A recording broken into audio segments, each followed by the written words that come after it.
भक्तों, ओम नमः शिवाय, श्री शिवाय नमस्तुभ्यं, जय श्री महाकाल। जी हाँ भक्तों, आपको भी पता है कि कल सोमवार की अष्टमी है। जी हाँ भक्तों, बहुत ही सुंदर दिवस है। बहुत ही सुंदर मैं आपको उपाय बताने वाला हूँ सोमवार की अष्टमी का।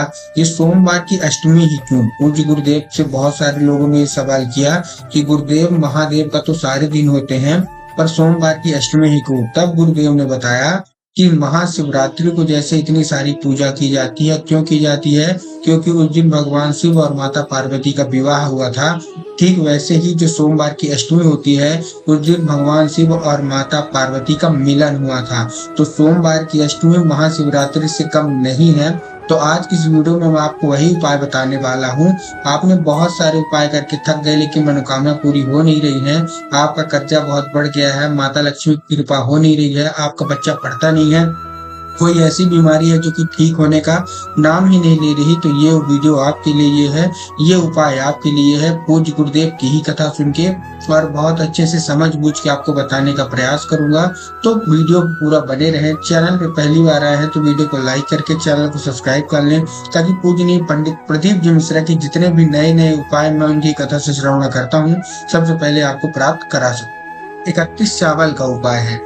अब 31 चावल का उपाय कैसे करना है? आपको लेने हैं 31 चावल, जो कि साबुत होने चाहिए। आप साबुत का मतलब क्या है? सेम टू सेम, खंडित नहीं होने चाहिए, टूटे फूटे नहीं होना चाहिए। अब आपने चावल तो ले लिया। अब चावल से आपको क्या करना है? चावल आपने ले लिया, सफेद होने चाहिए, इस चीज का भी आपको ध्यान रखना है। मतलब बेकार चावल आपको नहीं लेना है। सफेद चावल 31 आपने ले लिए। अब आप पहुंच गए शिव मंदिर।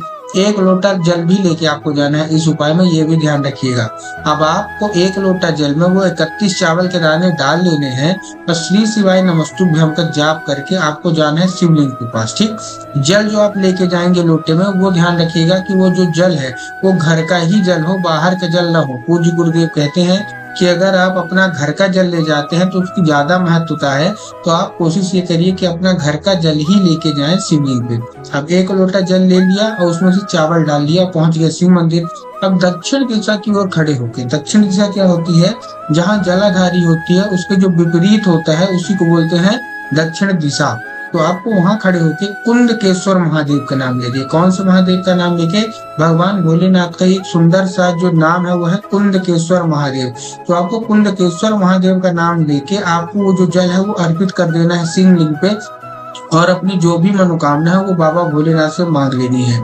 पूज्य गुरुदेव कहते हैं कि जो कोई भी व्यक्ति ये 31 चावल का भी उपाय कर लेता है, किस दिन? सोमवार की अष्टमी के दिन, उसकी सारी मनोकामना पूरी होती है। अब जो अगला उपाय आता है वो नौकरी से रिलेटेड है। इनकी नौकरी नहीं लग रही है, जो बहुत परेशान है, उनको भी बेलपत्र से ही उपाय करना है। कैसे करना है ध्यान से सुनिएगा। आपको लेना है 1 बेलपत्र। ठीक, 1 बेलपत्र लें, हरा लें, अच्छे से धो लें, कहीं से कटा फटा ना हो, इस चीज का ध्यान रख लें। अब आपने 1 बेलपत्र ले लिया। अब बेलपत्र की जो बीच वाली पत्ती है आपको उसमें लगा देना है शहद। बीच वाली पत्ती में आपको लगाना है, ध्यान से समझिएगा। आपने बीच वाली पत्ती पे लगा दिया क्या? शहद। अब शहद आपको ले जाके आपको केवल चिपका देना है शिवलिंग पे।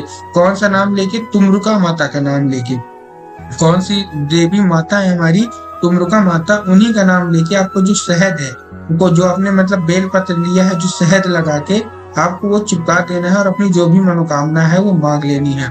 पूज्य गुरुदेव कहते हैं कि जिस भी व्यक्ति की नौकरी लग नहीं रही है, जो व्यक्ति बहुत परेशान है, पेपर दिए पड़ा है, लेकिन उसका जो भी है भाग्य उदय नहीं हो रहा, तो ये उपाय करने से उसका भाग्य उदय हो जाएगा। तो मैंने आपको सबसे पहले बेलपत्र का उपाय बताया, उसके बाद चावल का उपाय बताया, उसके बाद ये नौकरी से रिलेटेड शहद और बेलपत्र का उपाय बताया। ये तीनों उपाय बहुत अच्छे हैं। पहले आपको तीनों जो बेलपत्र को मैंने आपको उपाय बताया, उसमें आपको ध्यान रखना है कि बेलपत्र मुरझाया हुआ नहीं होना चाहिए, अच्छा ताजा लेके जाइएगा, कटा फटा भी नहीं होना चाहिए, इस चीज का भी आपको ध्यान रखना है। जो चावल है वो भी खंडित नहीं होने चाहिए, और कुंदकेश्वर महादेव का नाम अवश्य रूप से ले लें, क्योंकि अगर आप कुंदकेश्वर महाराज का नाम नहीं लेते, महादेव का नाम नहीं लेते, तो आपका जो उपाय है वो सफल नहीं होगा। पूज्य गुरुदेव भी बताते हैं। और बेलपत्र और शहद में ध्यान रखिएगा कि आपको जो शहद है वो बीच वाली पत्ती में लगाना है, किसी और पत्ती में नहीं लगाना, और अपनी जो भी मनोकामना वही मांग लेनी है। तो उम्मीद करता हूँ कि आपको उपाय समझ में आया होगा। उपाय समझ में आया होगा तो वीडियो को लाइक करके चैनल को कर ले सब्सक्राइब, ताकि पूजनीय पंडित प्रदीप जी मिश्रा के रोज नए नए उपाय आपको सबसे पहले प्राप्त हो सके। कमेंट बॉक्स में हर हर महादेव जरूर लिखिए।